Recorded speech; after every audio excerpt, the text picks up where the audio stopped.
ढगात helicopter शिरलं, इकडं बघतोय ढग, तिकडं बघतोय ढग, आणि आमचे देवेंद्र फडणवीस निवांत गप्पा मारत बसले.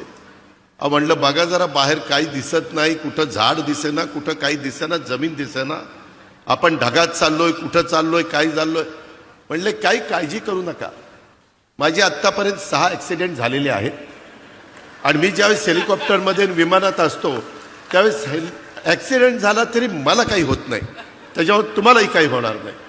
अरे बाबा म्हणलं आता हे काय सांगतोय, एक तर पोटात गोळा आलाय, आज आषाढी एकादशी, सारखं पांडुरंगा पांडुरंगा पांडुरंगा नाव घेत होतं मनात, आणि ह्या महाराजांचं आम्हाला उपदेश चाललेले होते, काही काळजी करू नका. आणि खरोखरीच येईपर्यंत इतके निवांत होते.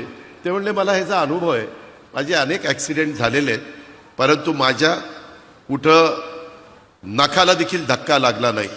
अशा पद्धतीनं बापदादाच्या पुण्याईमुळं इथपर्यंत महाराज पोचलेले आहेत.